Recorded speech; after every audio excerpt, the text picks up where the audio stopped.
Good morning दोस्तों, आज blogging का तीसरा दिन है। तो चलिए उठ गई हूँ मैं और बाहर का नज़ारा दिखाते हैं आपको। रात में बारिश हुई है फिर से, ये देखो बूंदे रेलिंग पे, और बाहर का नज़ारा देखो आप। सूरज भी नहीं दिख रहा है, हालांकि अभी 5 सवा 5 हो रही हैं सुबह के, और ये खूबसूरत नज़ारा है। पहाड़ भी नहीं दिखता है बादल के कारण। एक दिन मैं आपको दिखाऊंगी जब पूरा विजिबल होगा पहाड़ अच्छे से। अभी फ़िलहाल बारिश का महीना है, उसके बाद मैं अपने डेली रूटीन में लग जाती हूँ। हल्का नींबू निचोड़ कर गर्म पानी पीती हूँ। वैसे भी कहते हैं अगर आपको जिसकी हर रोज़ आदत हो जाए तो आप उसके बिना रह नहीं सकते, तो मुझे नींबू पानी पीने की आदत है। उसके बाद मैं फ्रेशन अप हो जाती हूँ और योगा के लिए तैयार हो जाती हूँ। तो चलिए मेरे साथ आप भी योगा करते हैं। और आंटी भी मेरे साथ निकल पड़ी हैं। देखो आप, आंटी चल रही हैं, हमें मज़ा आता है साथ में चलने के लिए, क्योंकि अगर कोई कंपनी मिल जाए तो उसका मज़ा अलग ही है। रास्ते आप देखो कैसे पानी भरे पड़े हैं और रास्ते की हालत थोड़ी बेकार हो रखी है। और बाहर का नज़ारा देखो, बादल कैसे छाए हुए हैं। मैं आपको वो घर भी दिखाती हूँ जहाँ फ़िलहाल मैं रहती हूँ, लेकिन फ़िलहाल आप ये रास्ते देखिए कि किस तरीके से गड्ढे वड्ढे भले हो रखे हों, लेकिन मज़ा आता है, शांति होती है, हरियाली होती है हर तरफ। और उसके बाद हम कॉलोनी के रास्ते में भी पहुंच जाते हैं।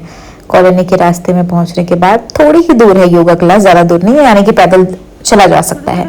योगा क्लास हम पहुंच चुके हैं और योगा क्लास में फ़िलहाल ज़्यादा लोग नहीं आए हैं। अभी सफाई चल रही है, क्योंकि सफाई क्लीनिंग बहुत ज़रूरी है।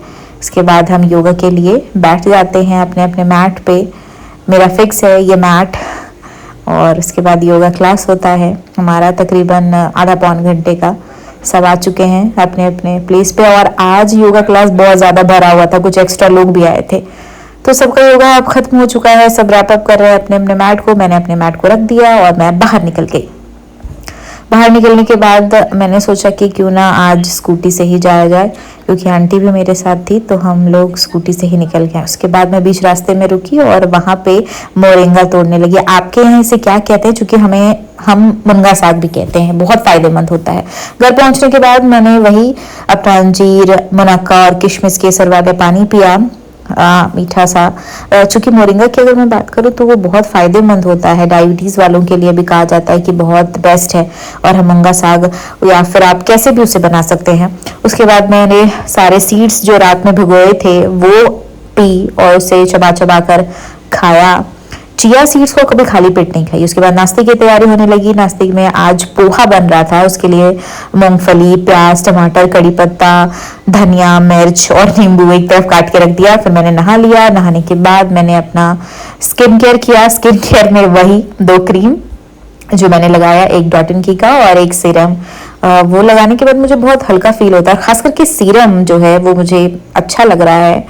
तकरीबन 1 वीक हो चुके हैं मुझे लगाते हुए। उसके बाद हम नाश्ता बनाने की तैयारी में लग जाते हैं, क्योंकि पहले चॉपिंग करके सिर्फ रखा था पोहा, और आज पोहा जो है मेरे हस्बैंड बना रहे हैं। तो क्योंकि उन्हें पोहा बनाना बहुत पसंद है और वो पोहा बहुत अच्छा भी बनाते हैं, तो मुझे उनके हाथ का ही खाना पसंद है। उसके बाद मैंने अपने बालों को भाया और उसके बाद हम लग गए नाश्ते की तैयारी में। तो देखो कढ़ाई चढ़ चुकी है, उसमें मूंगफली को फ्राई किया जा रहा है, राई भी डाला गया। चूंकि मुझे ज़्यादा कुछ इसका प्रोसेस पता नहीं है। साइड में मैं चाय बना रही थी, क्योंकि हमें पोहा और चाय दोनों साथ में खाना बहुत पसंद है। देखो आप पोहा कैसे बनाते हो ये भी बताना। देखो पोहे को इसने भिगोया है, इसे धोया है, तो बन गया। हमने आंटी के साथ ये खाना शुरू कर दिया और हम मूवी भी देख रहे थे नेटफ्लिक्स पे, दादी की शादी। क्या आपने ये मूवी को देखा है? मुझे तो मज़ा आया, आप भी देखना और ज़रूर बताना। उसके बाद रात के खाने की तैयारी के लिए मैंने दाल को भिगो दिए। सारे दाल हैं इसमें। उसके लिए मैंने साइड में टमाटर, गार्लिक ये सब काट लिए हैं खिचड़ी के लिए, क्योंकि खिचड़ी बहुत हेल्दी माना जाता है। कुकर चढ़ाया, उसमें तेल डाला मैंने और सारा प्रोसेस कर दिया। एक साइड मैंने भिंडी का भुजिया बनाया, और जो मैं मोरिंगा जो मुनगा साग लेके आई थी उसको मैंने अच्छे से वॉश कर लिया है। मैं वैसे दाल में भी डाल के बनाती हूँ मोरिंगा, लेकिन आज मैं सोच रही थी कि इसे फ्राई किया जाए, थोड़ा भुजिया टाइप में खाया जाए, तो मुझे मज़ा आता है वैसा सूखा खाने में भी। हल्का, बहुत ही हल्का तेल में आप इसको फ्राई कर सकते हैं, क्योंकि ये बहुत हेल्दी होता है। तो अगर आप ज़्यादा तेल में से फ्राई करेंगे तो इसके जो भी बेनिफिट्स हैं वो खत्म हो जाएंगे। तो देखो मैंने इसे फ्राई करना शुरू कर दिया है और खिचड़ी के साथ भी बहुत मज़ा आता है इसे खाने में। और आज मैं खिचड़ी बना रही हूँ। खिचड़ी बनाने में बहुत ईजी भी है और ईजी के साथ साथ बहुत हेल्दी है, बहुत बेनिफिट्स है। मैंने ये भी सुना है कि लोगों को अगर डाइटिंग भी करनी होती है तो लोग खिचड़ी खाते हैं। ऐसा नहीं कि सिर्फ बीमार लोग ही खिचड़ी खाते हैं।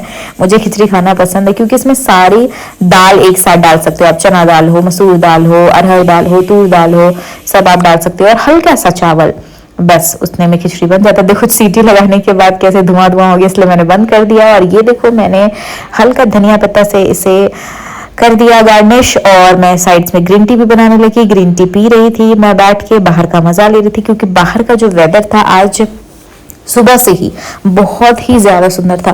और मैं आपको दिखाती हूँ कि मैंने कैसे कैमरे में कैप्चर किया है कि ये बादल देखो ऐसे एकदम एक सीनरी है, एक फिल्मिंग लग रहा है बिल्कुल। ये पिक्चर बहुत ही सुंदर लगा, इसलिए मैंने सोचा क्यों ना मैं आपको भी दिखाऊं ये बादल कैसे, स्काई कलर और हर तरफ हरा ही हरा। फिर हम और आंटी निकल पड़े इवनिंग वॉक के लिए। हम इवनिंग में जाते हैं, सारी आंटियों से मिलते हैं और खूब सारी बातें करते हैं। उससे पहले ये भी देखो कि कैसे मौसम है, यहाँ पे बादल छाया हुआ है और सूरज ढलने का है। और ये जो घर आपको दिख रहा है यहीं पे मैं रहती हूँ, फर्स्ट फ्लोर पे। तो हम निकल पड़े इसी रास्ते से और आंटी आगे की चल रही थी। मैंने आपको बोला था ना मेरे यहाँ कुछ ही दूर में घर बन रहा है, तो ये देखो ये जो आपको 2 फ्लोर दिख रहा है वो मेरा ही घर बन रहा है। उससे ऊपर यानी कि 3rd फ्लोर पे अभी पिलर डले हैं, उसकी भी ढलाई होगी। और फिर मैं आपको एक एक करके अपने घर का पूरा वो दिखाऊंगी कि कैसे मेरा घर बन रहा है। इंटीरियर भी दिखाऊंगी। वहां पे वो जो लेबर है उनके जाने का समय हो गया है क्योंकि 5:30 तकरीबन बन गए हैं। उसके बाद कॉलोनी की ज्वेलरी शॉप में आंटी चली गई क्योंकि आंटी का जो मंगलसूत्र था, जो मोती था, वो खराब हो रहा था। तो मैंने सोचा क्यों ना मैं भी कुछ ट्राई करूं। तो मैंने देखा बहुत अच्छे अच्छे मंगलसूत्र रखे हुए हैं और बहुत सारी चीजें हैं। वहां पे मैंने एक अंगूठी देखी तो मेरे अंकल को बोला अंगूठी मुझे ट्राई करा दो। मैंने ट्राई किया। फिर वहां से निकल गए जहां पे हम जाते हैं, सब बैठते हैं थोड़ी देर के लिए। तो वो आंटियां बैठी थी, मैंने उन्हें हाय कहा तो आंटी ने भी मुझे हाय कहा। फिर हम ढेर सारी बातें करते दिन भर की, क्या खाया, क्या बनाया, आज क्या बनाओगे, क्योंकि मैं डिनर करके ही आती हूँ इवनिंग वॉक के लिए। उसके बाद आंटी आज पार्टी दे रही थी समोसे के और जलेबी के। तो हम यहाँ पे कॉलोनी के पास जो छोटा सा ढाबा जैसा है हम यहाँ पे आ गए और आंटी ने अपना ऑर्डर दे दिया कि भाई मुझे इतने समोसे चाहिए, जलेबी चाहिए। और ज्यादा मैं नहीं खाई क्योंकि मैं खिचड़ी खा के आई थी, तो आंटियां बैठी थी खा रही थी। उसके बाद घर वापस आ गए। फ्रेश होने के बाद हम खेलने बैठ गए और हम अमूमन खेलते हैं ऊनो और कार्ड खेलते हैं, लूडो भी खेलते हैं। क्या आप भी ऐसे गेम खेलते हैं? मुझे जरूर बताना। थोड़ी देर बाद स्किन केयर नाइट का मैंने मॉइस्चराइजर लगाया, अच्छे से उसे मसाज किया और सीरम लगाया। उसके बाद रात के सोने की तैयारी होने लगी। हाँ, मैं आपको गेम के बारे में जरूर बताऊंगी कि हर रोज हम अगर खेलते हैं तो उसमें कौन जीतता है। हम 3 लोग खेलते हैं और मैं आपको पूरा गेम भी दिखाऊंगी। और आप भी बताना क्योंकि कार्ड बहुत अलग अलग तरीके से भी लोग खेलते हैं। आप कौन से तरीके से खेलते हैं वो भी बताना और क्या आप ऊनो खेलते हैं वो भी बताना। तो कल फिर मिलेंगे। Bye, good night.